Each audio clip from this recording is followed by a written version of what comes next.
를 보게 된 정미영입니다. 주제 발제는 지금 왜 공동체 자유주의인가에 대해서 신윤석 강원대학교 명예교수님께서 발제를 해주시겠습니다. 제가 오늘 공동체 자유주의에 대해서 이제 발표를 맡게 됐는데, 저는 뭐 이 사회적 관심이 별로 없고 그냥 엎드려서 공부하고 책 읽는 사람이에요. 그래서 이거를 이제 준비하면서 박혜수 선생의 글을 좀 봤는데, 또 너무 워낙에 방대해서 다 읽지도 못했습니다. 이 책 구해서 조금씩 읽다가 오늘 아침까지 읽고 왔는데 그래서 야, 참 이 대한민국에 대단한 분이 계셨구나 라고 하는 그런 생각을 했습니다. 그런데 안타깝게도 오래 사시지 못하고 가셨습니다.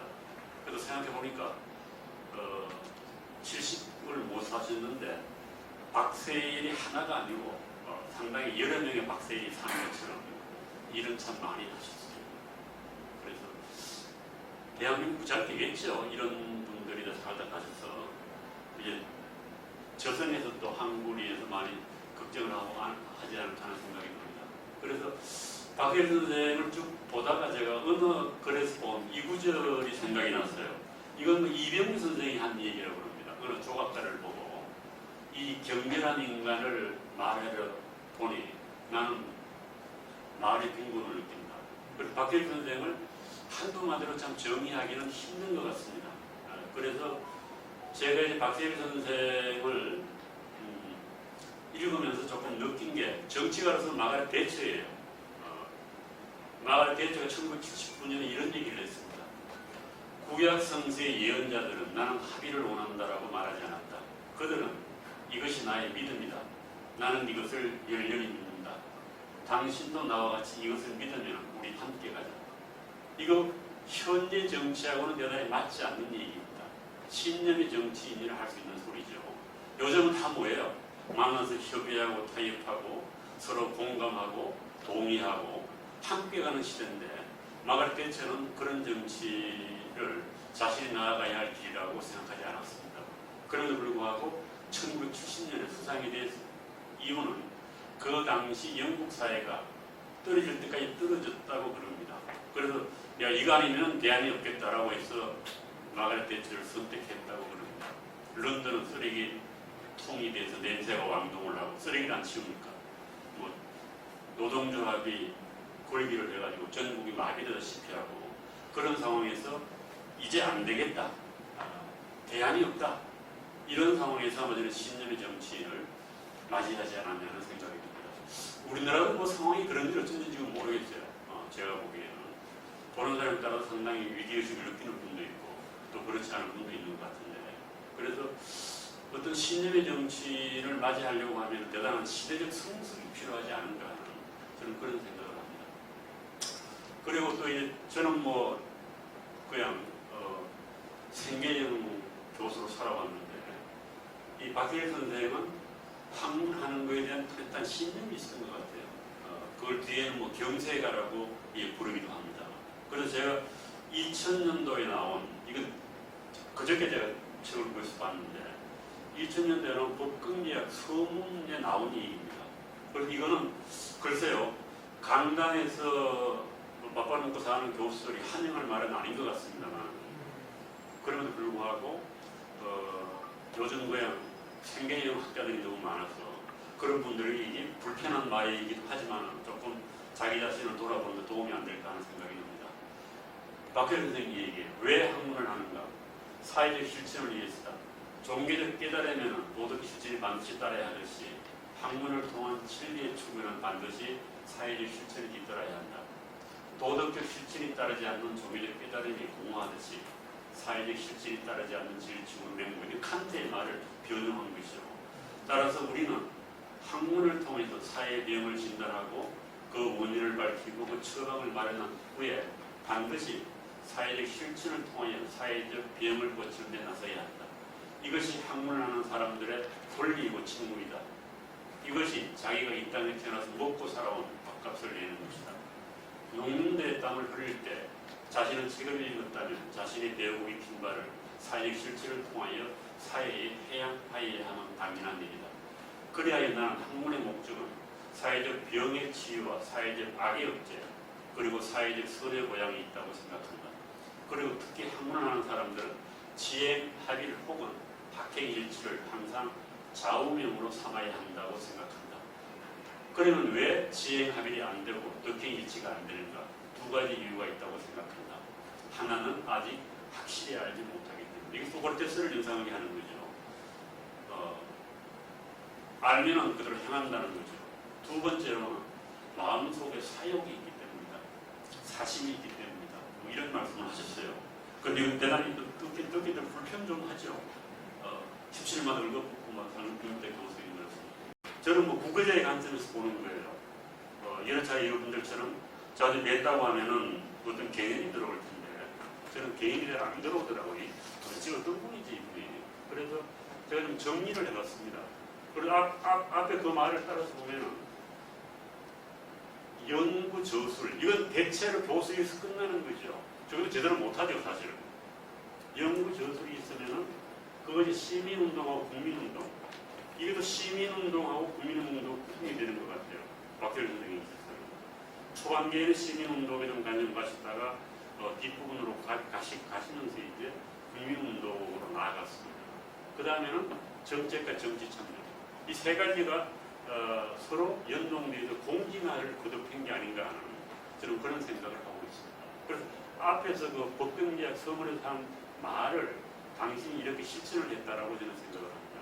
이걸 뭐 시대적으로 구분될 수 있는 것도 아니고 어느 시점을 기반으로 해서 이것이 계속 이렇게 돌아가면서 엘리베이터가 되는 그것이 박태일 선생의 일생이 아닌가라고 하는 생각을 합니다. 그래서 연구를 제가 정리한 거예요. 코넬 대학에 1980년 학위를 하시더라고요.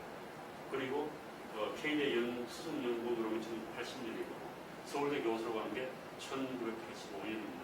그리고 김영삼 정부가 끝나고 상당히 어떻게 보면 좌절을 좀 하셨을 까요?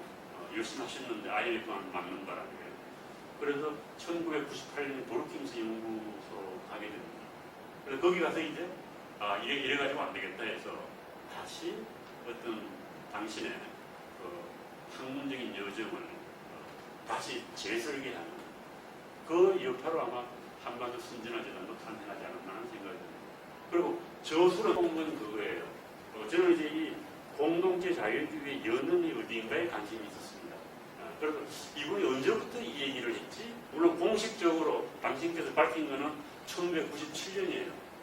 거기에서 뭐 1997년도 공동체 자유주의라고 하는 것을 통해서 안민정책 포럼에서 선언문을 발표했다고 하는데 제가 그 선언문을 찾다가 못 찾았습니다.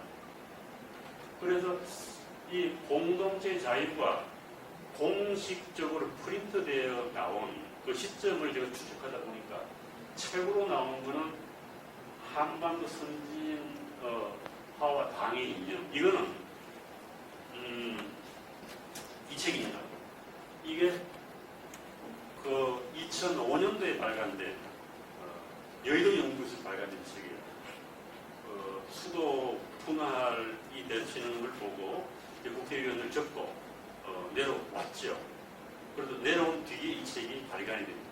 그래서 어떻게 보면은 여기 다 들어있어요. 이 나의 나라 선진화와 당의 이념이라고 하는 거예요. 이거를 지금 보는지 안 보는지 모르겠습니다.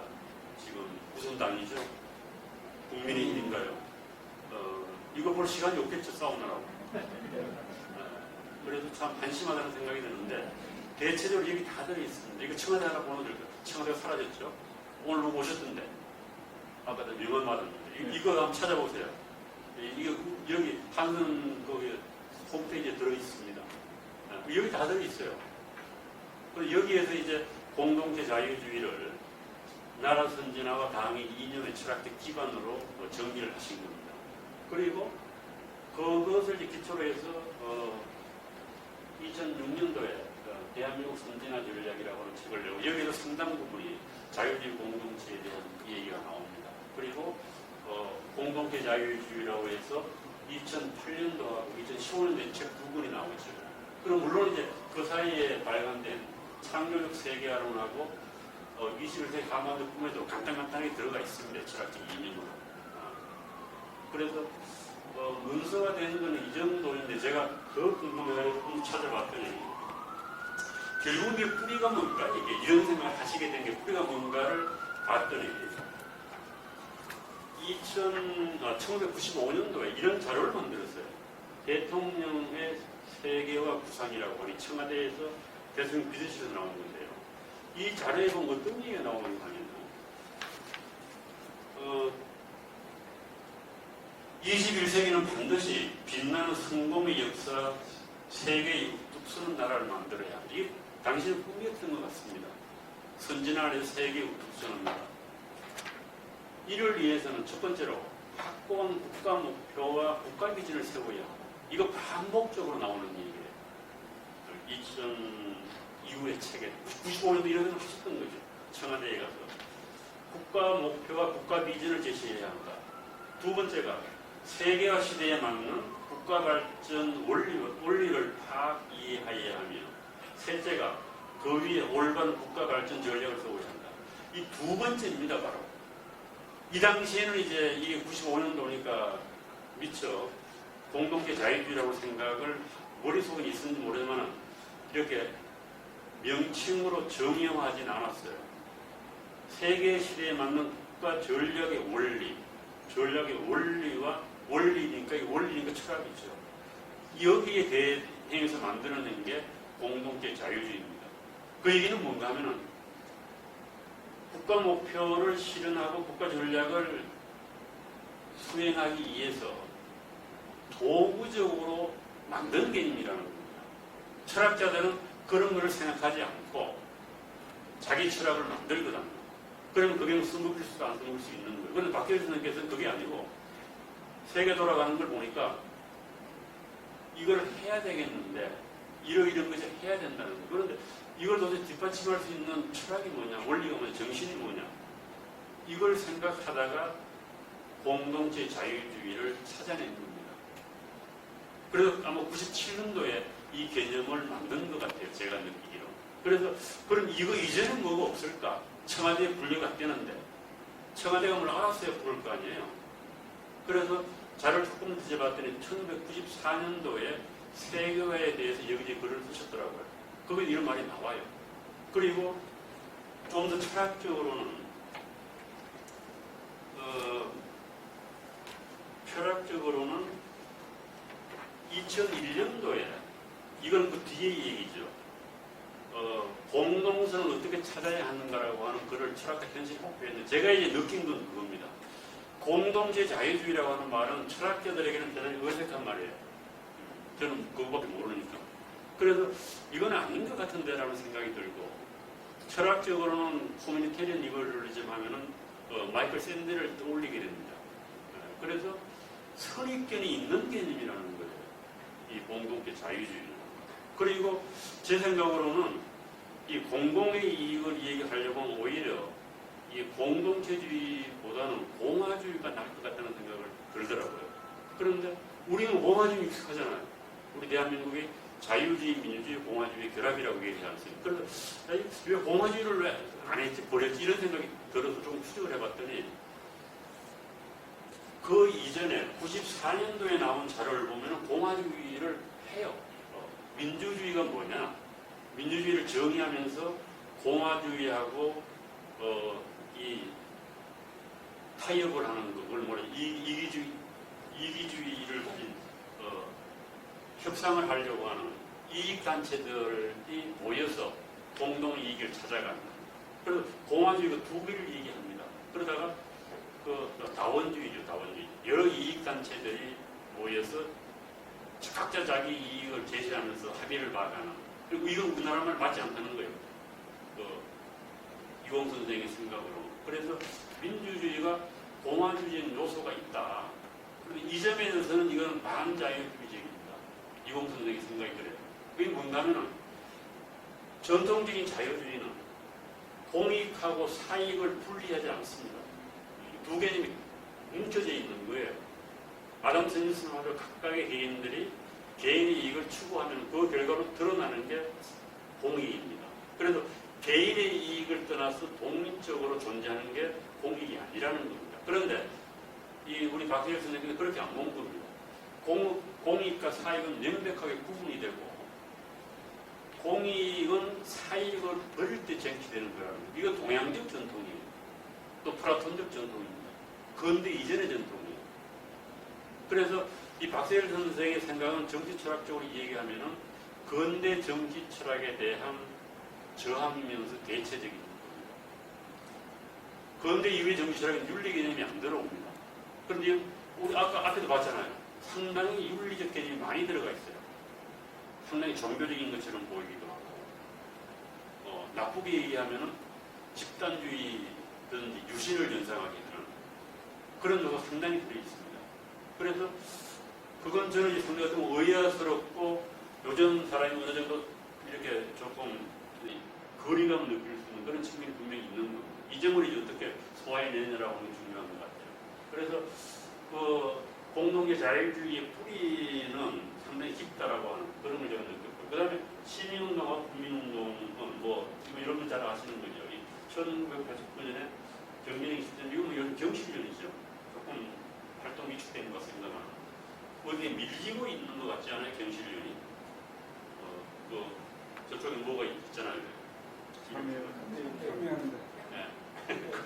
그건 막 활동이 많은데 경실련 밀린 것 같습니다. 저는 야스 없던지 간에 경실련이 89년이고 아민은퇴권은 96년이고 하마선장이 2006년, 그 다음에 선진통일국민연합이 2010년이고 대한민국 국민포럼이 2016년이에요. 그래서 아마 2016년대 끝에 가가지고는 이거 안 되겠다, 시민운동으로는 안 되겠다 이런 생각을 하신 게 아닌가. 직접 국민을 훈련시켜야 되겠다. 또 만드는 얘기이기도 하죠. 결국은 정치 수준은 국민의 수준이라고 하니까 국민이 깨야 한다. 이런 생각을 하신 것 같아요. 그 다음에 이제 정책, 정치 참여는 뭐 청와대 정책 수석비서관이 94년, 98년, 국회의원 2004년, 2005년, 1년은 조금 더 하셨나요? 이게 좀 안타까운 거죠. 왜 뛰쳐나왔는가? 안에서 싸우지 않고. 이것이 이제 박혜일 선생의 한계이기도 하고 장점이기도 한 것 같습니다. 그 좋은 자리를. 그러잖아요. 뭐 수도 어차피 분할 좀 되면 어때요? 지금 다 분할됐잖아요. 그게 안타까워요. 제가 보기엔 그렇습니다. 그리고 이제 국민생각 창당 및 직분도 총선 출마 2012년도 이게 상당히 인생에서 좌절을 느꼈을 만한 사건이라고 봅니다. 여기까지 나가면 되는 건지 안 되는 건지 모르고 나가는 거죠. 끝까지 간 거예요. 다 가본 거예요. 가보는데 결국은 좌절하신 거예요.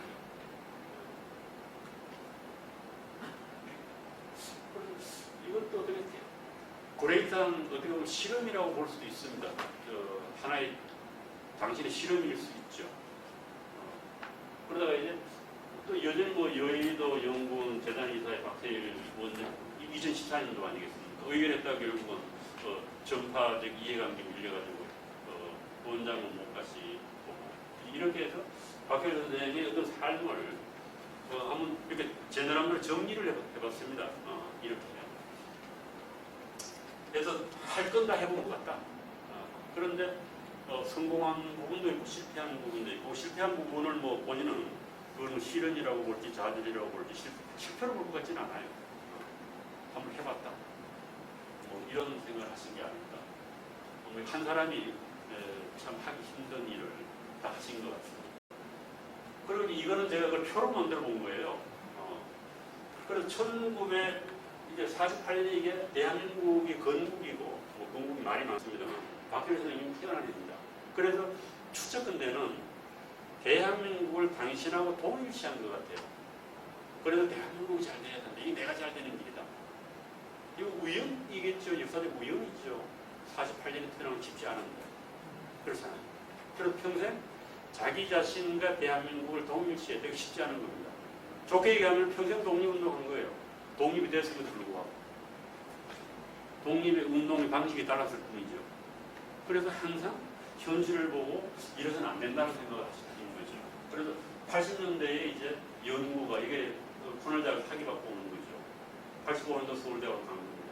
그리고 88년 노태우 정권이 들었고 89년대 운동 A가 이게 경신인가를 만들었어요. 노태우 들었고. 그럼 기름남 정권이 들어서고 이게 참여가 A가 수석비서관으로 간 거죠. 그 다음에 쭉 이렇게 가요. 이게 B가 운동 96년에 이게 그 안민정책포럼인가요? 뭐 그거 만들고 그 다음에 여기서 이제 김대중 IF5 지역에 그리고 연구에서 여기 이제 브루킹스 연구소 김경원 선생님의 소개받다고 그러시더라고요. 이 그런 겁니다. 김대중 정부. 그리고 노무현 정부에서도 아마 데리고 가려고 상당한 노력을 했는데 안 가신 것 같아요. 제가 요즘 누굽니까 김병준 선생 인터뷰한 걸 봤더니 그게 나오더라고. 아마 김병준 선생이 중간에 이제 가서 모시려고 했는데 노무현 대통령의 뜻을 따라서 아마 거절하신 것 같습니다. 그런데 이제 노무현 정부가 들어오고 참여가 이게 참여 B가 2004년도에 입단 탈당. 2005년도가 이제 여인의 연구소 나오고 2006년도 책 쭉 나오죠. 그걸 3부작이라고도 얘기하고 어떤 책은 4부작이라고 보면서 책이 쭉 나옵니다. 공부작이라고.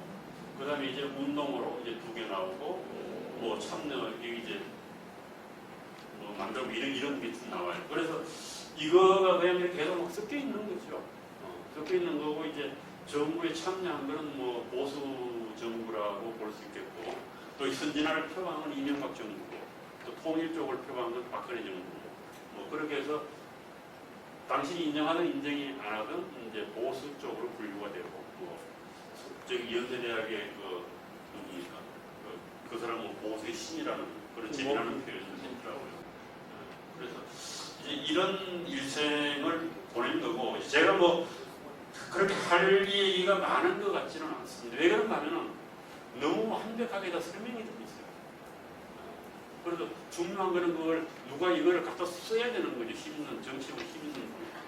그런데 이제 그럴 사람이 나타나지 안 나타나고 있는 게 문제인데 플라톤이나 공자나 맹자나 다 그런 거 아니겠습니까?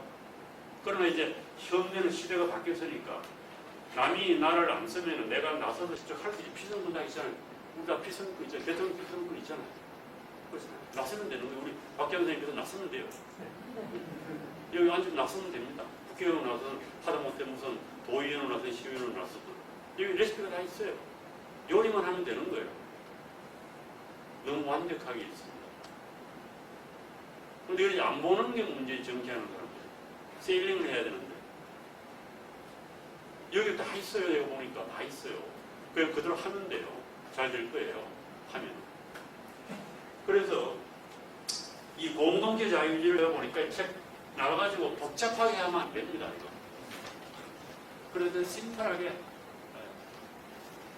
공동체의 가치를 중시하는 자유주의 그걸 끝내면 돼요. 그 뒤에 김 선생님 그걸 막 복잡하게 써놓고 책 2권에다 복잡하게 헷갈리면 아무 효과 없어요. 그냥 심플하게 구호화해야 됩니다. 구호화.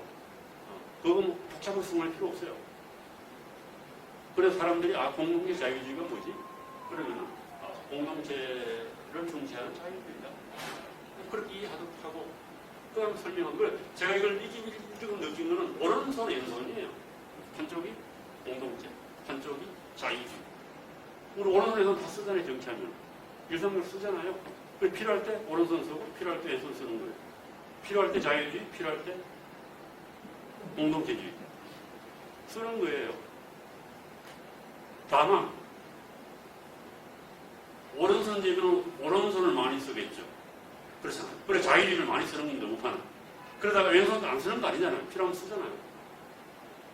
그런데 이제 공동체 자유주의를 라는 말을 들은 문물들은 이게 아니다. 오른손 왼손이 아니다. 이게 공동체하고 자유주의는 보완제가 아니라 대체제라고 생각하는 거예요. 여기 문제가 있는 거예요. 대체제는 하나만 써야 돼. 하나만. 두 개를 동시에 못 써요. 그런데 박현일 선생님은 보완제를 보신 거예요. 그리고 이거를 해가지고 언제 오른손을 많이 쓰고 언제 왼손을 많이 쓰냐고 상황에 따라 다르다는 거예요. 그거 다 써놨어요. 그래서 오른손 왼손이다. 교육도 머리 좋은 애들한테는 자유주의적으로 하고 머리 나쁘고 공부 못하고 공무원들한테 왼손으로 하라는 거예요. 같이 하라는 겁니다. 이 비율이 문제라는 거예요. 그러나 그러나 정치적으로 좌파들은 계속 왼손만 고집하는 거죠. 오른손이 안 된다는 거죠. 이쪽은 묶어놓는 거죠. 그래서 공동체 자유 이거 두 개를 자유자재로 쓰면 되는 겁니다. 때에 따라서 시에 따라서. 그래서 응용력이 상당히 넓은 거예요. 공동체자유주의자를 박세일 선생식으로 해석을 하면 그렇다는 겁니다. 그래서 그걸 뭐 철학적으로 무슨 복잡하게 설명할 것도 없어요. 철학적으로는 두 개는 대체제지 보완제가 아닙니다. 그래서 우리는 보완제라고 본다. 실제로 보완제잖아요. 인간이 살아. 우리 일상생활로 보면 그러잖아요. 합리적인 거, 이성적인 거 친구한테 안 따지잖아요. 동창회 가서 안 따지잖아요. 그런 논리로 우리가 살아가는 영역이 있는 거고, 또 공적으로는 합리적이고 이성적이고 상식에 따라 살고 공정하게 살아야 되는 영역이 있는 거예요. 그 두 개 중에 하나만 해가지고는 성공을 못하는 인간적으로 성공을 못해요. 그래서 오른손 왼손은 그냥 마구 같이 쓰면 된다. 이 공동체 자유주의자다. 박근혜는 그래도 설명을 해요. 교육정책 설명할 때, 복지 설명할 때 설명을 해요.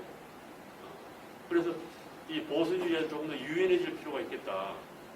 그래서 그런 의미에서는 그냥 공동체 자유주의를 박세일식으로 자꾸 그냥 반복적으로 박재 선생님들이 비슷하게 나가셔가지고 철학적 공동체를 연상하지 말고 우리는 다른 거다. 그리고 실질적으로 그렇게 설명을 했더라고요. 공동체주의의 근거는 80년대, 90년대 서구에 일어났던 자유주의 공동 논쟁이 아니고 동양이에요. 동양입니다. 그래서 철저하게 공동체주의는 동양적 전통에서 가져온 보수주의적인 거죠. 그래서 다르다. 또 서양의 공동체주의는 다르다. 이렇게 보시면 될 것 같고요. 그래서 상당히 좀 유연하게 이것을 복잡하게 하지 말고 그냥 구화해서 정치적으로 원용할 수 있도록 하는 게 좋겠다. 저는 그런 생각이 들었습니다. 그리고 이념 갈등 문제는 해결 안 될 것 같아요. 제가 보기에. 이건 좀 박근혜 저는 생각이 다른데 실제적으로 이념이 통합이 안 되는 거죠.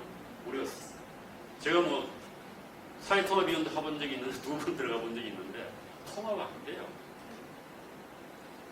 그래서 이런 거가 문제죠. 우리 박사 선생님께서는 극보수, 극자극우 20세기 그걸 말씀하셨는데 사회 통합은 하나로 묶는 게 아니라 여러 세력이 공존하는 거예요. 그런데 거기에 도저히 품을 수 없는 사람들이 있는 거예요. 통합의 대상에서 제쳐야 할 사람들이 있어요. 이런 사람들이 서구에서는 10% 미만이라고 합니다. 5% 미만이라고. 버려야 할 세력. 우리나라는 그게 20, 30% 된다고 해요. 이 문제라는 거죠.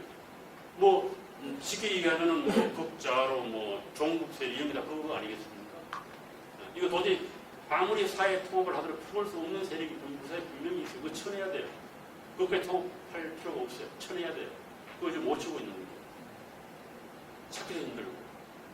그래서 저는 이 중도 보수가 정책 전략일 수는 있습니다. 그러나 좌와 우가 합쳐가지고 하나가 되기 힘들어요. 그건 안 됩니다. 건강한 좌파 건강한 우파가 있어야 되는 것이지 두 개가 경쟁을 해야 되는 거죠. 그래서 그 점에 대해서는 그래서 중도 통합론이라고 하는 게 전술전략일 수는 있습니다. 그러나 실질적으로는 주류 세력에서 중간에 오락가락하는 사람들을 자기 품으로 품는 것이지 중간에도 양쪽은 품을 수 없어요. 이건 욕심이 과한 거예요. 그래서 그 점에 대해서는 우리가 어떻게 해야 될지 생각을 해봐야 될 것 같아요. 중도 통합론자가 쓸 자리가 없어요. 우리나라에. 한쪽에 들어가서 조금 땡겨오는 건 가능하지만 중간에 들어가가지고 중간에 있는 걸 먹게 되면 안 됩니다. 그 먹힐 놈들이 아니에요. 중간에 있는 거. 어디로 갈 놈들이지. 그래서 그 점에 대해서는 저는 조금 이제 좀 생각이 다릅니다. 그래서 아까 얘기했듯이 그 공동체 자유주의를 그냥 오른팔로 왼팔 해가지고 오른손 왼손에서 필요할 때마다 필요에 따라서 쓰는 게 좋겠다. 저는 그런 생각을 하고. 그 다음에 다른 하나는 이거 제가 좀 요거 이렇게 마치겠습니다. 어디 있지? 이거 이제 국회가 대치든지 저기 용산가 대치해야 돼요. 이런 말씀 하시더라고요. 아무나 지도자의 위치를 탐해서는 안 되며 치열한 준비도 없이 고민도 없이 나서는 것은 역사와 국민의 대단히 무리한 일이다. 아니 제약이다. 이렇게 말합니다. 이거 좀 정치하는 사람 들어야 되는 거 아닙니까? 아무나 지도자의 위치를 탐해서는 안 되며 치열한 준비도 없이 고민도 없이 나서는 것은 역사와 국민의 대단히 무리한 일이다. 아니 제약이다. 우리 정치인들 다 이런 사람들 아니에요? 이게 부정이 살아가지고 설치고 있잖아요. 이거 어떻게 해야 돼요? 대책이 없어요. 그래서 국민운동을 하신 게 아닙니까? 저는 그런 생각을 했습니다. 감사합니다. 토론에서 이 순서대로 김주선 총장님께서 공동체 자유주의와 정치 사상에 대해서 말씀 주시겠습니다. 오늘 신 교수님 발표는 여지 학계에서 신 교수님 발표 중에 최고로 이제 개념 속에서 막 헤엄치시고 그러셨는데 오늘은 현실하고 역사하고 우리 미래까지 다 살펴주셔서 굉장히 유익했다고 생각이 듭니다. 아마 오늘 박세일 교수님이 의도하셨던 바가 거의 다 드러난다고 생각합니다. 정말 깨끗하게 보여주신 것 같고 이 속에서 우리들이 한국 정치 세계 속에서 박세일 교수님이 위치를 오늘 확실하게 자리매김을 우리가 한 것을 볼 수 있지 않았나 생각이 듭니다. 저는 박세일 교수님의 공동체 자유주의 이 부분이 우리 한국 정치사에 이제 미친 영향을 가지고 조금 되살펴보면서 문제를 조금 더 부각을 시켜보고 싶습니다. 여러분 잘 아듯이 우리나라는 이제 세계사에서 유례에 찾을 수 없는 식민지의 국가에 식민지를 겪은 국가에서 선진국으로 최단실에 성공한 국가 아닙니까? 그때 이제 여기에서 우리들이 박세일 교수님이 이제 우리 정치사에 이제 진입하실 때의 문제는 이제 선진화보다는 선진화 이전 단계에서 우리가 거듭국을 하고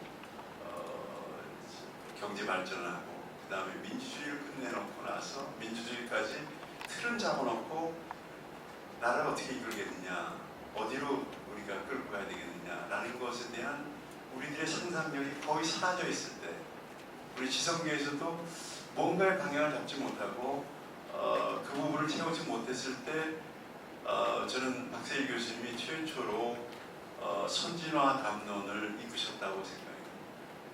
이걸 다 묶어가지고 이제는 선진화하다가 나라를 가야 된다. 거기에 가장 큰 문제로 이제 두 가지를 잡으신 거죠. 우리가 자유주의를 포기할 수 없다. 국가를 발전시켜야 된다. 이거는 자유주의밖에 길이 없는 것이다. 그러나 우리는 그동안 많은 사회 갈등을 겪었기 때문에 사회를 통합을 해야 된다. 라는 문제의식이 아까도 말씀을 하셨지만 1994년에 처음에 들어가셔서 한 7년 정도 좀 되셨을 때는 아마 감이 잡히셨던 것 같거든요. 그게 이제 2000년대 넘어오면서 공동체 자유주의라는 말로다가 됐는데, 그때 말의 공동체라는 것은 결국은 우리 철학 개념으로 하면은 국가 공동체는 사실 레토릭으로 쓰고 있고요. 사실 공동체라고 하면 국가보다 작은 공동체들을 얘기하는 거예요. 그런데 이분은 국가 공동체, 국가의 통합 문제를 앞세우면서 공동체주의라는 말씀을 앞세우셨고요. 그래서 그것으로 이제 풀어나가 주셨는데, 대체적으로 우리 그 이후에 정치 발전은 우리 박세일 선생님의 방향을 거의 다 추종했다고, 좌우를 막론하고 추종했다고 생각이 듭니다. 김대중 정권에 들어와서는 이제 우리 잘 알듯이 이 양반이 IMF의 권고사항을 다 받아들이면서 자기들 나름대로 공동체주의라는 말이 자기들이 원래 쓰던 말들이기 때문에 거기에 맞춰서 해왔다고 생각이 들고, 노무현 같은 경우에 이제 문제가 참 생긴 거죠. 노무현 같은 경우에는 이념 갈등으로 이것이 뭔가 통합의 길을 공동체적으로 잡았다가 이것이 그 사회 진영화 쪽으로 이념 갈등 쪽으로 가기 때문에 그때 이분이 이제는 안 되겠다고 해서 크게 반응하기 시작하셔서 저서를 내놓으시고 학자들 막 모으시기 시작하셨죠. 그래서 그때 사회통합운동을 그걸 이제 이어받은 게 이명박 정권에서 이어받아가지고 사회통합운동을 하고 이 저 박근혜까지 와서는 국가통합까지도 저 용어들이 바뀌어 나가지 않습니까? 그거는 박세 선생의 그 문제의식을 깊이 받아들여서 운영이 된 것 같고요. 물론 이제 자유주의 그 전통 속의 경제발전 전략들은 뭐 우리 보수우파에서 주로 해오던 거거든요. 그걸 해온 건데 이게 결국은 이제 무너지기 시작한 거는 저는 이제 두 가지로 보입니다.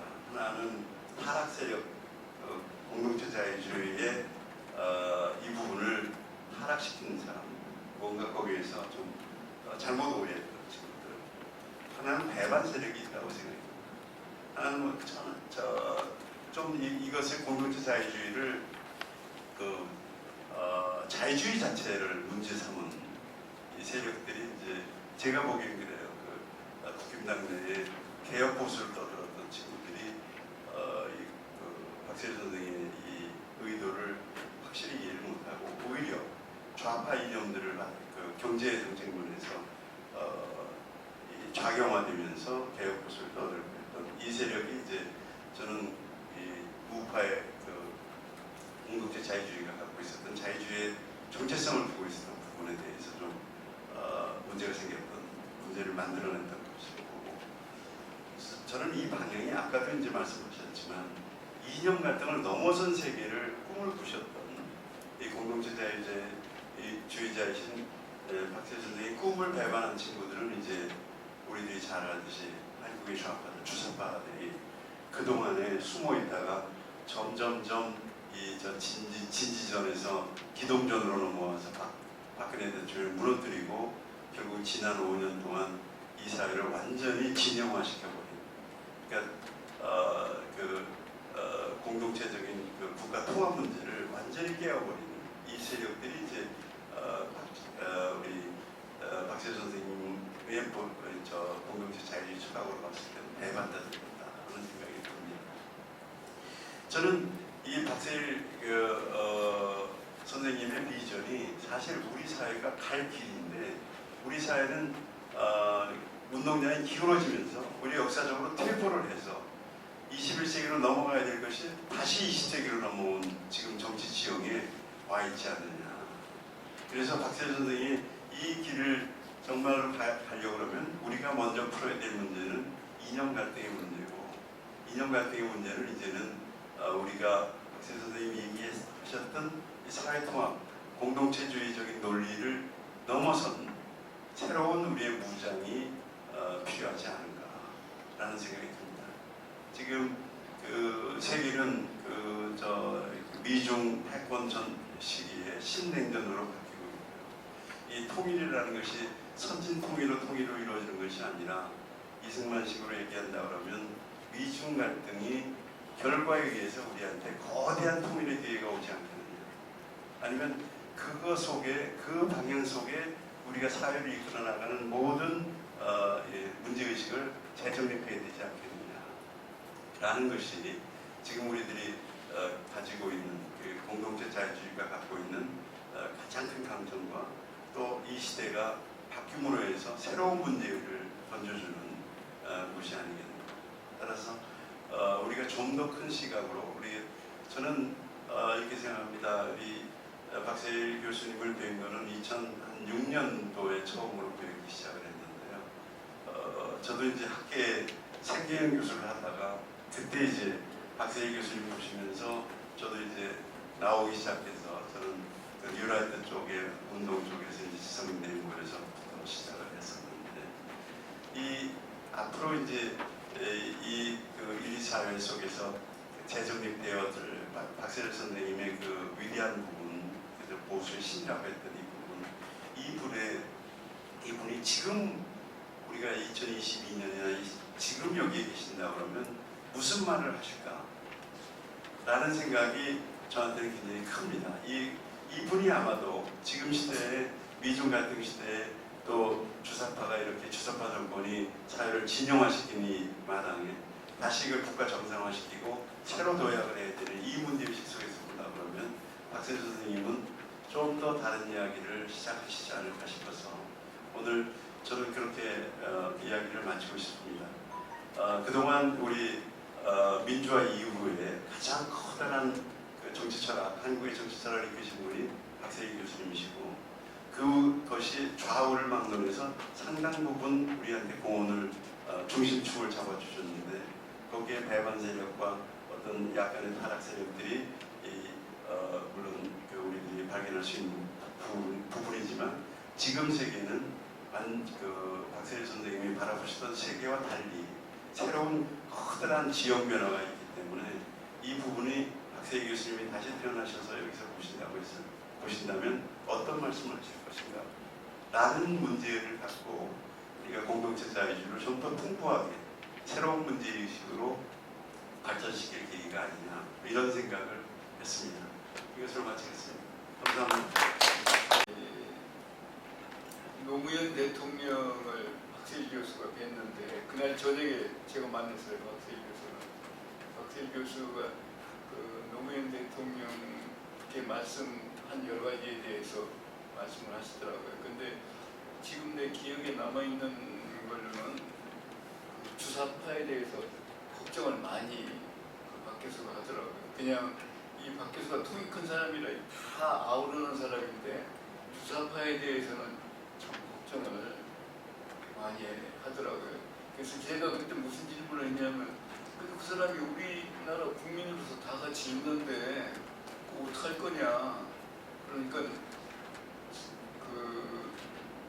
이건 저희 해석인데 거기에 대해서는 박 교수가 구체적으로 말씀을 안 하셨는데 저희 해석은 싱크탱크뿐만 아니라 싱크투 행동도 하는 그런 것을 해야 된다고 생각한 것이 아닌가 그렇게 느껴졌습니다. 자, 그럼 그 다음에 강 교수님께서 경제 공동체에 대해서 말씀을 해주시겠습니다. 예, 정책위정 맡고 있는 강성진입니다. 사실 저는 경제학을 해가지고 사실 이런 이념이나 개념이 또 사실 잘 익숙지 않고 사실은 저는 처음 이런 내용 가지고 이제 생각을 하면서 써봤는데요. 그리고 교수님이 발표하실 때 단순 명료하게 설명을 해주셔서 제가 출발을 그 책에서 좀 하겠습니다. 그 13페이지에 보시면 교수님이 결론 내려주신 거에 보면은 이런 맥락에서 본다면 자유주의와 공동체주의를 어떻게 결합해야 하는가라는 문제가 발생한다. 원리적인 대답은 최적의 결합이다. 최적의 결합은 나라의 경제 규모와 경제 발전 단계에 따라 이루어져야 한다. 경제 규모가 크면 클수록 발전 단계가 높으면 높을수록 자유주의 비중이 공동체주의 비중보다 클 수밖에 없다. 반면에 작으면 작을수록 상대적으로 공동체주의 비중이 커지게 된다. 공동체 자유주의는 자유주의와 공동체주의가 최적으로 결합하는 것이다. 최적의 결합을 통해 개인의 인격 완성과 자아 실현, 공동체의 건강과 발전을 함께 이루는 좋은 세상, 이상 사회를 만들어갈 수 있다는 것이다. 그래서 이 부분을 제 토론으로 가고 보면 저는 이렇게 해석을 하고자 합니다. 공동체 부분과 시장, 자유주의라는 개념, 자유주의라는 개념을 우리 경제학 쪽에서 그냥 시장이라고 보고요. 공동체라는 개념을 일종의 정부의 역할로 우리가 이제 나눠봤을 때 저는 이제 그래서 이런 기반에서 제가 한번 써봤습니다. 그래서 자유롭게 얘기하기 좀 그런 것 같아요. 중간중간 제가 쓴 걸 가지고 이제 보면서 설명을 들어가겠습니다. 이 들어가면서 보시면은 보통 우리나라에서 보수, 우파 이런 얘기를 할 때 가장 많이 대표하는 게 자유민주주의, 자유시장경제, 국방안보, 법치 이렇게 합니다. 그래서 보면은 자유민주주의, 자유시장경제라는 자유주의 개념하고 정부의 역할을 우리가 국방과 법치라 된다면은 가장 그 초기의 자본주의 체제에서는 자유반영주의 사상에 많이 들어가 있는 거 아니냐라는 생각이 들고요. 그래서 마지막 문장 보시면 다시 말하면 자유와 시장은 보수 즉 우파의 시각이고 정부의 역할은 진보 혹은 좌파의 시각이라는 것이라는 출발을 하겠습니다. 그래서 보시면은 저는 윤석열 정부가 이번에 내놓은 인수위원회 보고서를 보면서 우리의 그 심각성을 더 깨달았는데요. 보시면 윤석열 정부 110대 정책 관례라는 책에 보면 5페이지입니다. 과거 보수 정부가 추구한 더 큰 대한민국과 진보 정부가 추구한 더 따뜻한 대한민국을 동시에 추구하겠다는 게 윤석열 정부 인수위원회 5페이지에 나와 있습니다. 뭘 하겠다는 문제를 보면은요.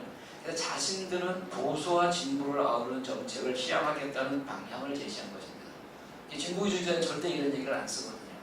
근데 왜 우파나 이쪽 보수주의자들은 좌우파를 우파를 아우르겠다는 얘기를 많이 할까라는 얘기죠. 아까 계속 말씀하신 국가 통합이라든가 경제 사회 통합이라는 개념하고 정책을 통합한다는 건 다르다는 얘기죠. 그래서 보면은요, 인수위원회의 시각은 보수나 우파는 경제 성장을 지향하고 진보나 좌파는 소득 분배를 지향한다는 이분법적 논리에 사로잡혀 있습니다. 이러한 시각은 18세기 이후 지속해서 변화하며 전 세계적 경제 발전을 주도하고 있는 자본주의 체제에 대한 올 이해에서 오는 것이라고 볼 수 있습니다. 보수주의는 이러한 이분법적인 시각에서 벗어나지 못한다면 올같이 무리뉴 패배한 보수주의라는 비판에서 벗어나지 못하고 자본주의 중심 경제 체의 변화를 주도하기 어려울 것입니다. 자본주의 체제의 변화를 보시면 그게 이제 아놀드 클레츠키라는 사람이 4단계로 나눠줍니다. 4단계 자본주의 1.0 이건 자세히 안 나누겠습니다.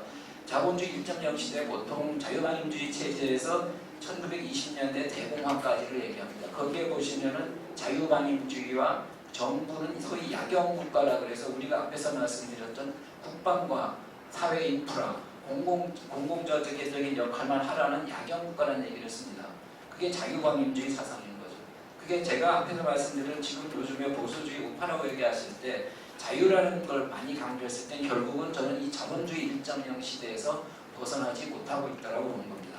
일단 자본주의 2.0 시대입니다. 두 번째 시기 그게 케인즈 시대입니다. 1930년대 대공황이 오면서 전 시장이 완벽하지 않다라는 것을 깨닫게 되면서 케인즈가 정부가 거기에 시장에 개입해야 된다는 논리를 핍니다. 그래서 수정자본주의 개념이 등장했고 수정자본주의 대책적으로 사회주의 공산주의들은 시장이 필요 없다는 쪽으로 간 거죠. 그게 70년대 말까지 아까 교수님 말씀하셨던 대처리즘이라든가 실제 미국의 레이거노믹이 등장하는 게 그러한 70년대까지의 정부 주도형 그것에서 벗어나기 위한 것이고 세 번째 시기는 거의 80년대부터 2008년대까지입니다. 그때까지가 어떻게 보면 정부보다는 시장을 더 앞세우는 시기인데요. 그게 소련이 붕괴가 돼서 사회주의 체제가 붕괴되고 체제 전환 국가가 나타나고 그 다음에 남미 국가들이 경제적 어려움을 붙이면서 경제학자 아니신 분들이 보통 주장하는 신자유주의 시대가 온 거죠. 근데 실질적으로 그걸 주장하시는 이 워싱턴 컨센서스라는 얘기가 나온 게 이제 자유와 사유와 개방화, 안정화라는 여기에서 그 다음 네 번째 시계 다음 페이지에 보시면 이게 결국은 자본주의 4.0 시대라는 거는 시장도 완벽하지 않고 정부도 완벽하지 않다는 겁니다. 시장도 실패할 수 있고 정부도 실패할 수 있다는 얘기. 그럼 어떻게 할 것이냐? 아까 교수님 제일 말미에 하셨던 이 어떻게 하는 최적의 조합이냐라는 거죠. 그게 굉장히 어려운 개념이라는 거고. 그래서 그 자본주의 체제의 변화를 봤을 때 보수주의 지향점이 뭐냐라는 부분인데 똑같습니다. 국가 이념적으로나 사회적으로 통합을 해야 된다는 것은 지금 우리 자본주의 체제의 변화입니다. 보시면은 경제발전 패러다임으로서는 경제, 환경, 사회가 대립이 아니라 서로 조화로운 쪽으로 가야 된다라고 하는 지속가능 발전 개념이 등장하고 있고요. 기업의 경영에 있어서는 이윤을 극대화한다는 주주자본주의 개념에서 요즘 많이 얘기하는 그 이해관계자 자본주의, 즉 ESG 개념이 나오는 거죠. 결국은 서로 대립관계가 아니라는 얘기죠. 그래서 좀 더 구체적으로 보면 다음 문장 보시면은요, 경제와 환경을 조화롭게 한다는 측면에서 녹색 성장, 녹색 경제, 그린 뉴딜, 그린 딜 이런 개념이 나오고 있고요. 그 다음 문장 보시면은 경제 성장과 사회 발전을 동시에 추구한다는 방향으로 우리가 포용적 성장, 동반 성장이 있습니다. 근데 이거는 우리가 희한하게 진보나 좌파의 개념으로 보는데 그렇지 않다는 얘기죠. 한국에서의 포용적 성장 개념은 분배를 먼저 하면 성장이 된다는 쪽으로 해석이 되는데 여러분 OECD나 세계은행, 월드뱅크 홈페이지에 보면 그렇지가 않습니다. 즉 경제 성장을 하되 그 경제 성장 정책이 분배에 악영향을 주는 쪽으로 해서는 안 된다는 게 인클루시브 그로스라는 개념인 거지 분배를 해서 성장을 하는 게 인클루시브 그로스는 아니라는 얘기죠. 근데 우리나라는 희한하게 이게 진보 좌파의 개념으로 쓰이지만 실질적으로는 우리 성장을 먼저로 하겠다는 개념하고 일치한다는 얘기죠. 그래서 국내에서도 마지막 문단 보시면 국내에서도 이를 다스리기 위한 보수적 시각이 다양한 제안이 제시되기도 했습니다. 대표적인 것이 아까 우리 계속 말씀드리고 있는 이 공동체 자유주의 개념인 거고, 그 외에도 이명박 정부 때도 나타났습니다. 따뜻한 시장 경제라는 따뜻함과 시장 경제가 있고, 통합형 자유주의에다 통합형이라는 말이 붙어 있었습니다. 이 모두가 시장과 정부에 대해 자유방임주의적 사고가에서 더 나아가 적극적인 정부의 역할을 강조한 것입니다. 시장이 불완전한 부분은 정부가 적극적으로 시장에 참여하고 사회복지 정책을 강조하고 있습니다. 이에 대해 공동체와 자유주의가 공존할 수 없다거나 따뜻함과 시장 경제가 공존할 수 없다고 비판하지만 실제 그렇지 않다는 얘기죠. 그 다음 문장 보시면은 보수와 진보 혹은 우파 좌파의 지향권 모두 같을 것이라, 저는 이념적으로 우리 모두 공평하게 잘 살고 국민 행복하게 하자라고 하는 그 이념적 목표는 똑같다고 봅니다. 문제는 이러한 지향점과 비전을 어떤 방법으로 달성해 나가는 것이냐라는 것이죠. 그래서 그 부분에 보시면은 밑에 보시면 공동체 자유주의적 경제 정책으로 좀 정리를 드리면요, 결국은 아까 교수님이 말씀하신 것처럼 공동체주의냐 자유주의냐 아니면 시장과 정부라는 것은 통합이라는 개념은 정책적 이념이나 목표나 비전을 통합이 똑같다고 보는 거예요. 다만 그거를 달성하기 위해서 수단은 뭐냐는 거죠. 거기에 보시면은 예를 들면은요, 소득세나 법인세를 인하할 것이냐 인상할 것이냐는 문제. 지금 현재 노조 불법 파업 문제를 어떻게 할 것이냐, 노조편에 들어서 뭐 사주한테 양보할 것이냐, 노조의 불법 파업을 대체적으로 할 것이냐. 뭐 에너지 믹스도 마찬가지로 에너지 믹스를 해서 탄소 중립이라는 비전은 다 똑같습니다. 진보나 이제 보수나 모두가. 단지 문제는 그 에너지 믹스를 어떻게 할 것이냐, 원자력을 더 쓸 것이냐, 신재생 에너지를 더 쓸 것이냐, 규제를 완화할 것이냐 강화할 것이냐, 아니면 전기 요금을 인하할 것인가 인상할 것인가. 그 다음에 빈부격차를 해소하는 목적은 똑같습니다. 같은데 그거를 선택적 복지로 할 것이냐 보편적 복지로 할 것이냐, 이 수많은 정책 수단이 있다는 것입니다. 그 부분이 우리가 갖고자 하는 비전은 똑같은데 잘 먹고 잘 살자는 것도 보통 얘기로 많이 하면, 그러면 그거를 달성하기 위해서 정책을 결정하고 결합하는데 진보와 보수의 차이고 좌파와 우파의 그 차이라는 거죠. 그래서 정책 수단이 방향이나 정도는 매우 주관적인 것이므로 그 기준은 아까 교수님 말씀하셨더니 경기발전 단계에 바뀐다는 건데, 그 기준을 우리는 뭘로 잡아야 돼요? 저는 개인적으로 글로벌 스탠다드로 잡아야 된다는 겁니다. 글로벌 스탠다드로 잡아서 그 세율이 높다 낮다, 노동시장이 유연하지 않은 그 기준을 우리가 어떤 식으로 할 것이냐라는 건 결국은 이 글로벌 스탠다드를 따라야 된다는 거죠. 그래서 다음 페이지 마지막에 그 문단의 첫 문단의 뒤에 보시면 우리나라의 그 세계경제 포럼에서 발표한 지표를 보면은 시장 부분은 되게 떨어져 있습니다. 우리나라 경제발전 단계에 단지 제도는 굉장히 앞서 있습니다. 예를 들어서 ICT 보급이나 거시경제 안전성은 세계 한 141개국 중에서 1위입니다. 근데 문제는 노동시장과 생산물시장이 생산물시장은 59위고 노동시장은 51위입니다. 생산물시장 중에서 보면 관세율, 관세의 복잡성이 많이 떨어져 있고요. 노동시장은 거의 세계의 꼴찌입니다. 예를 들어서 정리해고 비용이 116이고요. 고용 및 해고 관해는 102입니다. 노사관계 협력은 132로 거의 140개 중에서 거의 뒤에 있다는 얘기죠. 근데 그런 기준으로 보면 우리의 목적이 과연 이제 어느 쪽으로 그걸 해야 될 것이냐라는 얘기가 나오는 거죠. 그래서 마지막으로 보수와 진보의 논리를 시장이냐 정부냐 공동체인가 자유주의라는 이분법적 시각에서 보는 것은 지나치다고 생각합니다. 앞에서 설명하였듯이 복제나 분배를 얘기하면 진보이고 좌파라는 이분법적 시각은 현대의 자본주의 변화에 대한 오해라고 생각합니다. 이러한 해석이 한국 보수자유자들이 철학이 빈곤이라는 굴레에서 벗어나지 못해서 나타나는 현상이라고 생각합니다. 그리고 하나만 읽겠습니다. 마지막으로 공동체 자유주의에서 자유주의에 의한 시장경제를 활성화하고 이 시장경제라고 공동체주의에 반하면 정부가 개입하는 것이라고 볼 수 있습니다. 시장에서 독과점을 규제하고 경쟁을 활성화하는 것이 바로 그것입니다. 거기에 양극화와 소득분배 개선을 위해 정부가 적극적인 사회복지 정책을 시행하는 것입니다. 무능한 보수, 실패한 보수, 자신감 없는 보수라고 말을 듣는 이유는 자유시장 경제라는 이념적 굴레에서 현실과 맞지 않아 나타나는 현상입니다. 그리고 중도라고 주장하는 분도 이러한 이분법적 이념적 굴레에 있기 때문입니다. 문제는 지속가능 발전, 행복이라는 인류 공동의 목적을 달성하기 위해서 어떠한 정책을 선택하고 실질적으로 이러한 목적 달성에 얼마나 접근하느냐에 따라서 달려있다고 생각을 합니다. 그래서 마지막 문장 보시면은요, 공동체 자유주의라는 패러다임이 보수적 정책 시각의 철학적 기반이 될 수 있습니다. 공동체를 실현하기 위한 정부의 역할과 자유주의를 지향하는 시장경제는 상호 공존할 수 있으며 이러한 방향으로 경제발전 패러다임을 실현해 나가야 합니다. 이것이 박세일 이사장이 주장하셨던 한반도 공산진화 재단의 공동 자유의 기주에 기반한 경제 공동체라고 생각합니다. 감사합니다. 다음에는 공동체 자유주의와 교육 공동체에 대해서 김태환 원장께서 말씀해 주시겠습니다.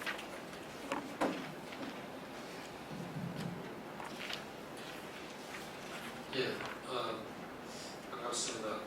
제가 말씀드릴 내용은 공동체 자유주의와 교육 공동체입니다. 우선 제가 준비한 문고를 읽으면서 좀 말씀드리겠습니다. 첫째, 왜 공동체 자유주의인가? 전통적으로 많이 인용되고 있는 소회난파는 둥지가 부서지면 알도 깨진다는 말이다. 이것은 공동체가 붕괴되면 그 구성원도 온전할 수 없다는 뜻이다. 둥지는 우리가 살고 있는 공동체와 같다. 그러므로 둥지 속에 살고 있는 개인은 둥지가 깨지지 않도록 지키는 노력을 해야 한다. 현재 우크라이나의 예를 보거나 과거 조선이 망했을 때 힘없는 여성과 어린이들이 가장 큰 피해를 본 사실을 생각해 봐도 쉽게 알 수 있다. 가족 공동체도 중요하고 직장 공동체도 중요하지만 국가 공동체가 매우 중요하다. 또한 국가가 잘못된 방향으로 가면 국가가 깨지는 것 이상으로 구성원은 피해를 입는다. 그러므로 국가 공동체가 깨지는 것도 막아야 하고 잘못된 방향으로 가는 것도 막아야 한다. 국가 공동체를 지키기 위해 존재하는 것이 국방과 외교 그리고 국내 법 질서이다. 국가 간에도 세계 공동체를 지키기 위해 국제법과 국제기구들이 있다. 우리 정신이 깨어있지 않으면 우리를 지키는 국방과 외교 그리고 법 질서가 멈추거나 기능하지 못하는 것을 감지하거나 예방하지 못하고 모두 같이 몰락할 수 있다.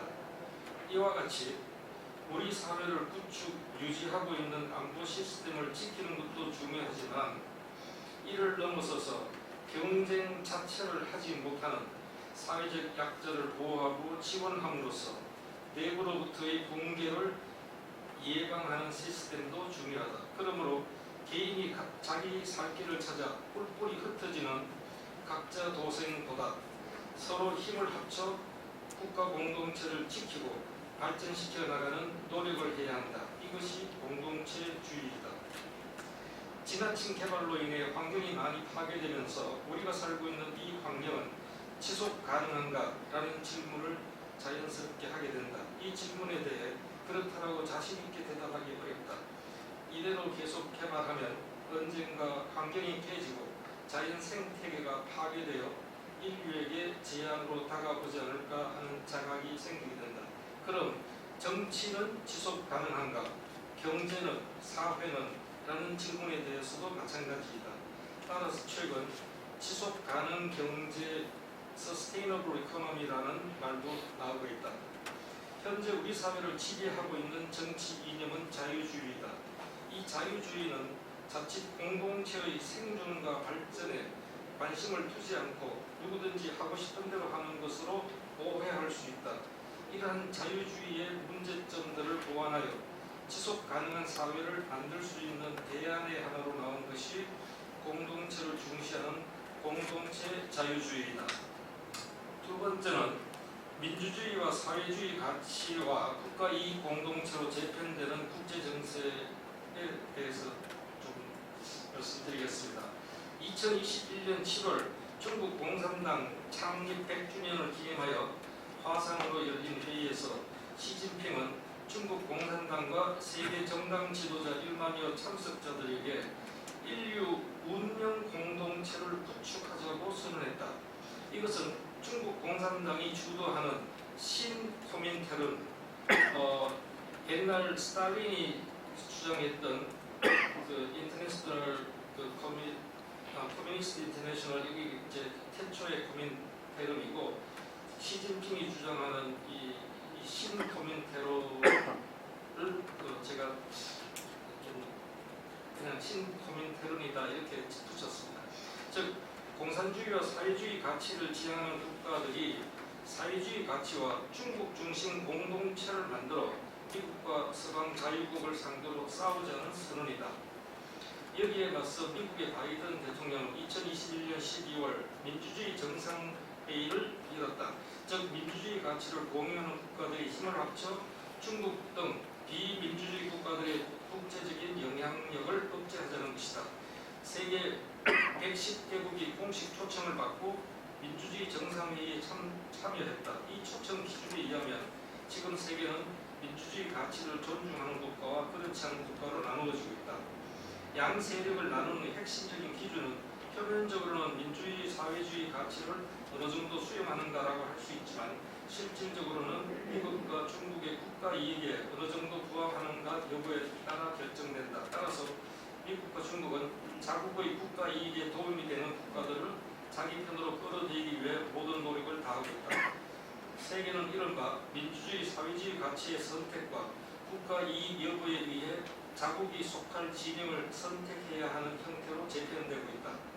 지난 문재인 정부는 안보는 미국, 경제는 중국 같이 안보와 경제를 나누어 집권하였다. 그러나 더 이상 이런 입장은 가능하지도 않고 그렇게 해서 국가 공동체를 지킬 수 없다. 안보와 경제를 나누어 접근할 수 없는 국제적인 상황을 맞이하여 국가 공동체의 존립을 걸고 책임있게 대처해 나가야 하기 때문이다. 세 번째는 국가 이념적 정체성의 유기에 대해서 좀 말씀드리겠습니다. 현재 우리나라는 헌법에 적시한 바와 같이 자유민주주의를 정치 이념으로 하고 있다. 1948년 대한민국의 건국 이후 70여 년간 한반도에서 이 자유민주주의는 북한과 중국의 공산주의 내지 사회주의의 도전을 받고 있다. 같은 자유민주주의 국가인 미국에서도 최근 사회주의의 도전이 거세다. 미국의 건국 정신이며 국교인 유대 기독교도 세속주의와 페미니즘의 도전을 받아 고전하고 있다. 사회주의와 공산주의는 정치 이념이기 때문에 이를 수용하면 자유민주주의 이념은 설 자리가 없어진다. 북한의 사회주의와 공산주의는 이들 이념이 가지고 있는 단점과 부작용, 문제점으로 인해서 그 가치를 인정할 수가 없다. 우리는 대한민국의 건국 정신과 이를 반영하여 만들어진 헌법에 따라 우리의 입장을 취하고 선진국답게 대외적으로 당당하게 밝혀야 한다. 따라서 우리는 다시 한번 건국 정신과 헌법에서 민주주의 가치를 어떻게 고려하고 있는지 재확인하고 그 정신과 국가 이익에 맞춰서 국가 공동체를 지켜나가야 한다. 표 1은 대한민국이 취하고 있는 국가 이념적 정체성을 정치, 경제, 사회 부문으로 나누고 각 이념을 실현할 수 있는 정책 지향을 정리하고 있다. 우리 헌법은 정치 이념으로 민주주의, 자유주의, 공화주의를 기본으로 하고 경제적으로 자본주의 시장 경제를 설명하고 있다. 표 1을 잠깐 설명드리면요. 우리나라의 국가 이념은 전체적으로 하나 통합된 것은 없지만 지금 우리가 주장하고 싶은 것은 전체적으로 하나의 그 이념으로서 공동체 자유주의를 내세우자는 그런 입장인데 이제 이 공동체 자유주의 속에는 정치 이념으로서는 공화주의와 자유민주주의가 있고 이 정치 이념의 정책 지향은 정치의 민주화를 지향하는 정책을 지향해 나가면 되고요. 경제 이념은 자본주의와 시장 경제를 이념으로 하고 정책 지향은 경제 자유화를 정책 지향으로 삼으면 될 것 같고요.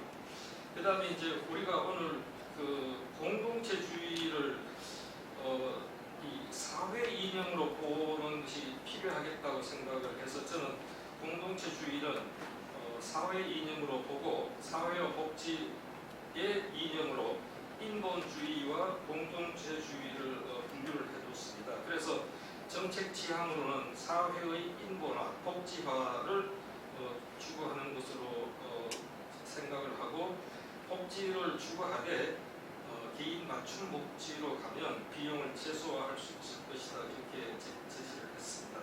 그 다음에 이 사회 이념을 실현하는 데 중요한 수단이 교육인데 이 교육에서는 이 천부인권 사상, 생명과 자유, 행복 추구를 강조하는 이런 그 천부인권 사상을 교육을 하고 또 전통적인 홍익인간 이념도 교육을 하면 우리가 추구하는 공동체주의와 인본주의를 성취할 수 있다, 이렇게 저는 생각을 합니다. 그리고 교육의 이 정책 지향으로는 우리나라의 건국 정신은 저는 그 기독교 정신과 홍익인간 정신으로 보는데, 이 건국 정신을 제대로 교육을 하고 헌법 정신을 교육하면 공동체주의와 인본주의를 성취할 수 있다고 생각을 해서 이렇게 표 정리를 했습니다. 20분 쪽 계속해서 보겠습니다. 사회 부문은 앞으로 더욱 강조해 나가야 할 인본주의와 공동체주의를 제시하고 있다. 인본주의는 페미니즘을 극복할 수 있는 대안으로 제시하고 있고, 공동체주의는 사회주의와 공산주의가 지향하는 집단주의와 전체주의에 대한 대안으로 제시를 하고 있습니다. 하지만 문제는 시대 변화에 따라서 부의 편중과 사회 양극화 현상 등에 대처해 나갈 수 있는 이 사회 이념이 국민의 머릿속에 강하게 인식되어 있지 않은 점이다. 공동체주의는 효율과 같이 정치 이념이 아닌 사회 이념이기 때문에 자유민주주의 정치 이념을 유지하면서 수용할 수 있다. 공동체주의는 자유주의에 반대되는 개념이 아니므로 공동체주의를 실현하기 위해서 법을 바꿀 필요는 없다. 그러나 사회주의와 공산주의 이념은 자유주의 이념과 배치되기 때문에 이를 실현하려면 법을 바꿔야 한다. 우리 사회의 부족한 부분인 사회 이념으로서의 공동체주의는 우리 사회를 지속 가능하게 해줄 수 있을 것으로 기대한다. 그러나 공동체주의는 법에 의해 실천되는 것이 아니라 개인의 양심과 상식에 의해 실현되기 때문에 매우 어려운 과제이다.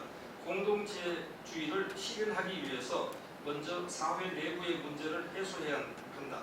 즉, 사회 양극화를 최소화할 수 있는 사회복지 시스템을 갖추고 공정한 출발이 가능하도록 사회복지와 교육정책을 실천해야 한다. 복지 비용을 최소화할 수 있는 복지는 개인 맞춤형이 가장 좋다. 빅데이터를 활용하면 얼마든지 개인 맞춤형 복지 시스템을 갖출 수 있다. 이 과정에서 개인의 양심을 각성할 수 있는 분명한 국민교육이 공동체주의를 실현할 수 있는 중요한 수단이 될 수 있다고 봅니다. 네 번째는 우리나라의 건국 정신은 기독교 정신과 홍익인간 정신이라고 저는 생각하는데요. 대한민국의 건국 정신은 구한말 조선의 백성을 새롭게 일깨우고 독립과 건국을 추동한 기독교 정신과 전통적인 홍익인간 정신이라고 할 수 있습니다. 이것은 3.1 운동을 대표하는 33인의 정체성에 그대로 반영되어 있습니다. 즉 33인은 개신교 16명, 천도교 15명, 불교 2명으로 구성되어 있습니다. 그러므로 기독교 정신으로 무장한 국가 개합화 지도자 16명과 단군의 건국 정신인 홍익인간 정신 사상으로 무장한 전통적인 지도자 17명의 정신적인 바탕이 바로 건국 정신이라고 할 수 있습니다. 기독교 선교사들이 1880년대부터 펼친 교육과 의료 사업에 의해서 양성된 인재들이 조선의 독립과 대한민국의 건국 과정에서 중요한 역할을 담당했습니다. 특히 이승만 건국 대통령을 중심으로 한 개화파 지도자들은 매우 깊은 신앙심으로 독립과 건국의 중심 역할을 수행했습니다. 1948년 재헌국회도 목사인 이윤형 의원의 기도로 시작되었으며 애국가에 들어있는 하나님이 보호하사는 원래 하나님이 보호하사로부터 종교적인 색채를 드러내기 위해서 대사된 것으로 증명되고 있습니다. 천도교 지도자들은 홍익인간 사상을 기본으로 하고 있고 불교 지도자들도 정통적인 홍익인간 사상을 체화하고 있습니다. 기독교 사상은 하나님으로부터 받은 양보할 수 없는 인간의 권리, 즉 생명, 자유, 그리고 행복 추구인 천부 인권 사상이 핵심입니다. 현재 한국은 미국 다음으로 해외 선교사를 많이 내보내고 있는 기독교 선교국이 되었습니다.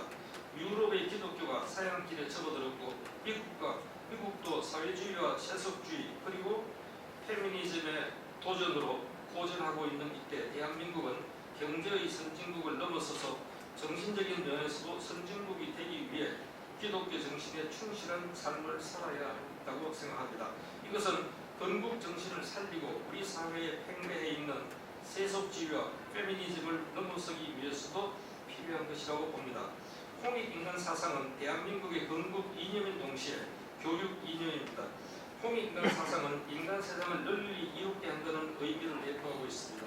이와 같이 홍익인간 사상은 인간 중심적이고 미래지향적인 가치를 내포하고 있기 때문에 시간과 공간을 초월하여 통용될 수 있으므로 지금 국제사회에 내놓아도 손색이 없는 사상입니다. 즉 홍익인간 사상은 인류가 현 시대에 구현해야 할 인본주의와 공동체주의에 적합한 시대 정신이라고 할 수 있습니다. 그러므로 기독교의 천부 인권 정신과 홍익인간 정신을 잘 교육하는 것이 건국의 역사와 정신을 잘 교육하는 것이라고 봅니다. 또한 이 정신들은 헌법에 잘 반영되어 있기 때문에 헌법 교육을 잘하는 것도 중요하다고 생각합니다. 청소년과 성인들이 홍익인간 이념을 잘 이해하도록 하고 실천하도록 교육하면 공동체주의를 자연스럽게 실현할 수 있다고 생각합니다. 마지막으로 교육 이념인 홍익인간 사상과 공동체 자유주의 실현을 위한 교육 정책에 대해서 말씀드리겠습니다. 홍익인간 사상은 대한민국의 교육 이념이며 교육 공동체가 추구하는 핵심 가치입니다. 교육 공동체의 목표 달성을 위해 모든 청소년과 성인들이 능력에 따라 최대한의 교육 기회를 제공받고 자신들의 삶을 향상시킬 수 있도록 교육해야 합니다. 이를 위해 선천적으로 또는 후천적으로 경쟁하기 어려운 환경이나 조건을 가진 청소년들에게 더 많은 교육 기회를 제공하여 자신의 능력을 최대한 향상시킬 수 있도록 해주어야 합니다.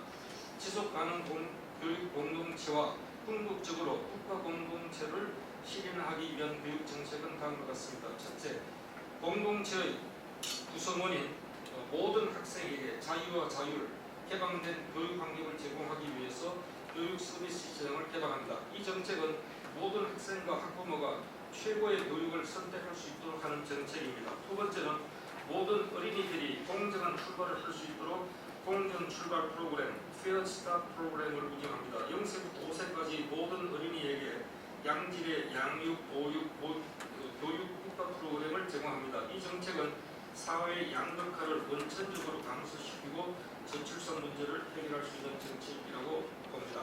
셋째, 초중등 학교 교육에서 중도 탈락하는 학생과 학습 지체 학생을 위한 AI 교사를 활용해서 1대1 맞춤형 학습을 지원하는 프로그램을 운영합니다. 이 정책은 모든 청소년이 행복한 삶을 살 수 있도록 하며 낙후 청소년과 성인들에게 부담하게 될 사회적인 비용을 줄일 수 있는 정책이라고 봅니다. 마지막 네 번째는 초중고 각 학교에서 인간의 기본권인 천부인권 교육과 홍익인간 교육 그리고 헌법 교육을 철저히 합니다. 이 정책은 현재 학교 교육에서 부족한 정신교육을 강화하고 국가 공동체가 다른 방향으로 나아갈 수 있게 하는 정책입니다. 이상 글을 마무리하면서 국가 공동체를 지키고 발전시키는 것은 국민의 생명과 재산을 담고 있는 둥지를 지키는 중요한 일이므로 공익을 위해 일할 의지가 없는 사람은 공직에 나서지 않아야 한다고 봅니다. 일반 국민도 둥지를 지키는 마음으로 민주적인 정치 과정과 결과에 대한 책임을 같이 해야 한다는 사실을 명심할 필요가 있다고 봅니다. 이상입니다. 감사합니다. 네. 그 정치 이념, 경제 이념, 사회 이념, 그리고 사회 이념 속에서의 교육 정책에 대해서 자세히 말씀해 주셨습니다. 감사합니다. 마지막으로 조영기 교수께서 공동체 자유주의와 통일 철학에 대해서 말씀해 주십시오. 예, 안녕하세요. 조영기입니다. 아까 우리 신윤석 교수님께서 공동체 자유주의를 아주 명쾌하게 하고 또 간단한 문구를 가지고 선전 활동을 하라고 이야기를 했습니다. 공동체를 소중히 하는 자유. 똑같이 통일할 때도 공동체를 소중히 하는 통일이어야 된다라는 생각입니다. 제가 글을 써놓고 타이틀을 좀 보니까 나중에 인쇄가 되고 나서 보니까 통일 철학으로 해서 공동체 자유주의가 좋지 않냐라는 생각을 지금 우리는 통일에 대한 인식, 의식, 열의가 굉장히 많이 식었습니다. 그리고 20, 30대 MZ 세대들은 지금 영구분단하자라는 거 한 30% 정도 여론조사 최근 여론조사에서 나온 것 같습니다. 재단이 지금 지향하고 있는 그 이공 박재일 선생이 2006년 그 재단을 창립하고 난 뒤부터 시작해서 줄곧 하셨던 말씀이 선진통일이었는데 그 이 선진통일의 의미는 한국만 선진국이 아니라 북한도 선진국이 돼서 한반도 전체가 다 선진국으로 도약하는 그런 나라가 되었으면 좋겠다. 그리고 그 과정 중에서 어떻게 이런 전략을 만들어내야 되는가라는 말씀을 늘상 하셨는데 문재인 정부가 들어오고 난 뒤부터 시작해서 통일에 대한 얘기는 전혀 없고 어떻게 하면 남북 대화하고 할 건가라는 얘기만 있었습니다.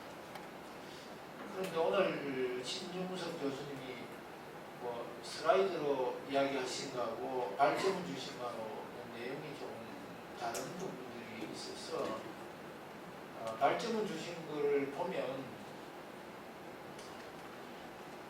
선진 공동체 자유주의라는 의미가 동시적 통시적 의미를 가진다. 그래서 항상 공동체 자유주의를 생각해야 된다라는 의미로 저는 받아들였고요. 또 하나는 그 선진 통일과 선진 통일 철학에 대한 얘기를 다시 해줬기 때문에 이 문제를 현재 세대들이 또는 통일에 대한 의욕이 없는 이 상태에서 다시 이야기를 해는 것이 효과적인가? 아니면 다시 해서 이걸 부흥시켜야 되는가? 저는 아무래도 후자 쪽에 의미를 두고 말씀을 드리는 거가 좋을 것 같습니다. 통일이라는 의미는 어떤 정치적 이유 때문에 한국과였던 거가 두 개의 국가로 나누어진 상태를 다시 하나의 국가로 만드는 것입니다.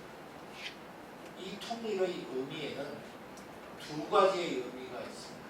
첫 번째는 분단된 국가를 하나로 만든다는 의미에서는 현실의 부정이에요. 분단 현실을 부정한다 이런 의미가 있고, 또 하나는 통일된 국가를 영속해서 지속해 가야 된다. 그래서 현실을 지속해야 된다라는 의미가 있습니다. 여기서 우리는 중요한 것이 이런 거인 것 같아요.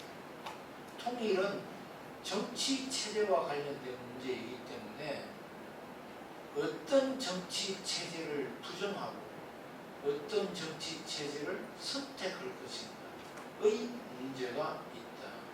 당연히 좋은 정치 체제를 선택하고 나쁜 정치 체제는 버려야 되겠죠. 한반도 통일도 정치 체제의 선택의 문제입니다. 체제의 선택의 문제라는 것을 지금까지 우리는 많이 잊어버린 것 같습니다. 특히 남북한 간에 한 70년 정도 이 분단이 지속된 과정 중에서 보니까 이런 문제가 더 심각한 문제로 나오는 것 같아요. 그래서 남북한의 한반도의 통일도 어떤 정치 체제를 선택하고 어떤 정치 체제를 영속해 갈 것인가.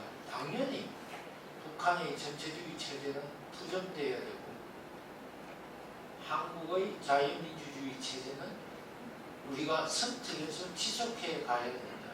물론 체제에는 완벽한 거 없기 때문에 늘 보완하고 진화해 가야 되겠지만 가는 것이 맞다. 잘 알고 계시는 것처럼 전체주의 체제는 인간의 자유를 부정하는 것이고 자유민주주의 체제는 인간의 자유를 굉장히 소중히 하는 체제이다. 그래서 당연히 자유민주주의 체제를 선택해야 된다.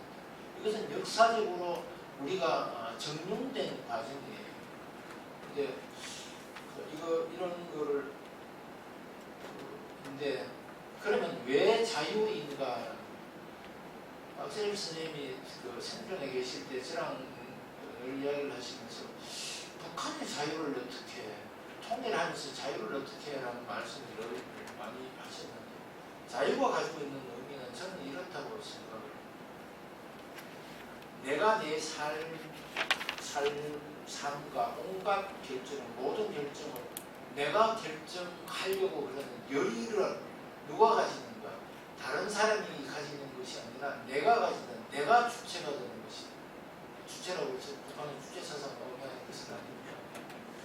그래서 이 행동을 자유롭게 행동할 수 있는 주체, 그리고 그 주체가 바로 발전의 힘의 원천이 된다라는 측면에서 자유는 굉장히 중요하다.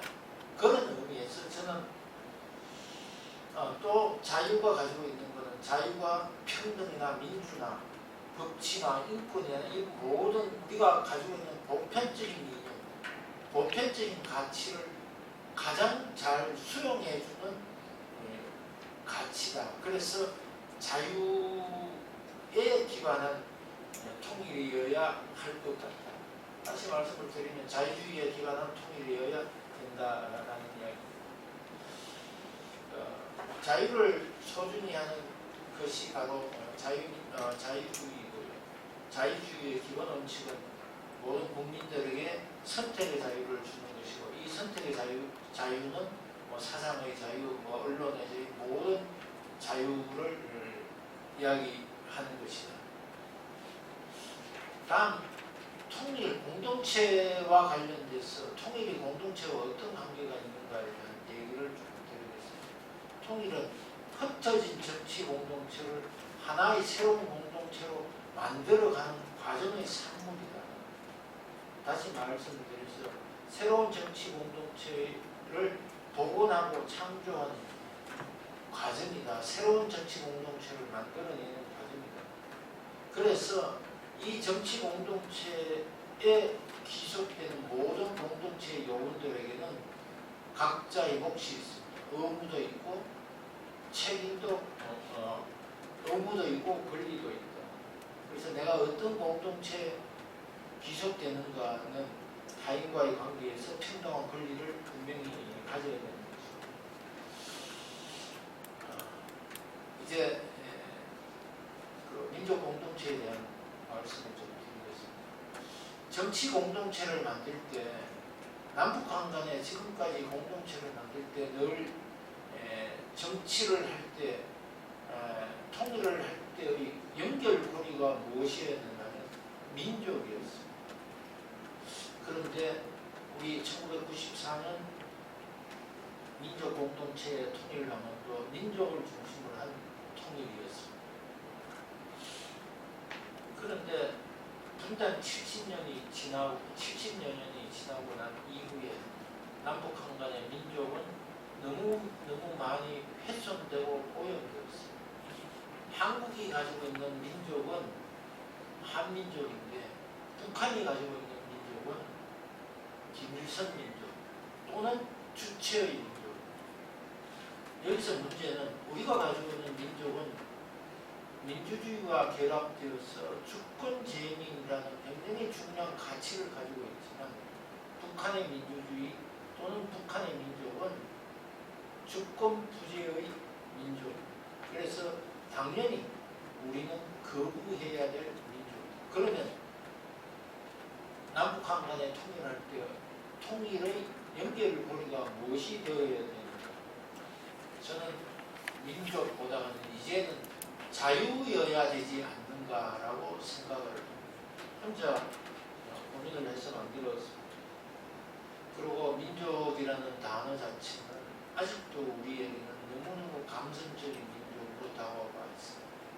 앞에서 잠깐 말씀을 드렸습니다만 통일은 정치체제를 선택하는 것인데 정치체제를 짬뽕처럼 융합할 수 있다라고 생각되는 것은 매우 잘못된 생각인 것 같습니다. 저는 그렇게 생각합니다.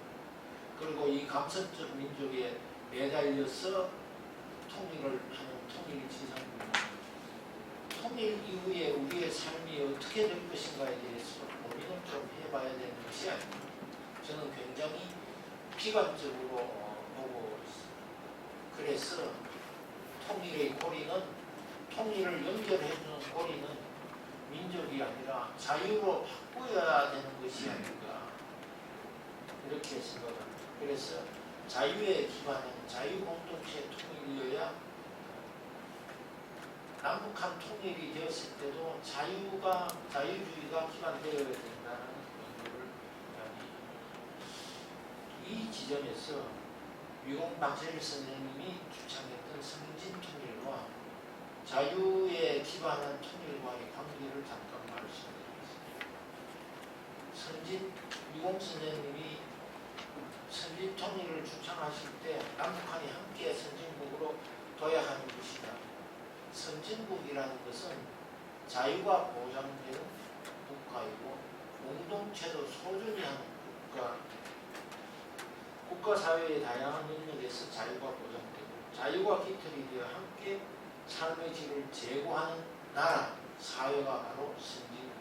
따라서 위공 선생님이 주장하신 선진통일의 담론은 자유주의를 기반으로 한 한반도의 새로운 정치 공동체를 만들어내는 것이다 라고 저는 이렇게 해석을 했습니다. 또한 선진통일은 통일이 지향해야 할 자유의 가치와 더 나은 정치 공동체의 복원 창조라는 방향성도 제시해 줍니다. 그래서 저는 위공 선생이 제시해 주신 선진통일은 공동체 자유주의에 기반해서 통일 한국을 완성하라라는 것으로 나름대로 해석을 했습니다. 결국 위공의 선진통일은 민족 공동체 통일이 아니라 자유 공동체 통일이 아닌가, 제 나름대로는 이렇게 해석을 했습니다. 이제 어떻게 할 것인가? 당연히 북한의 자유화를 추진해야 될 것 같습니다.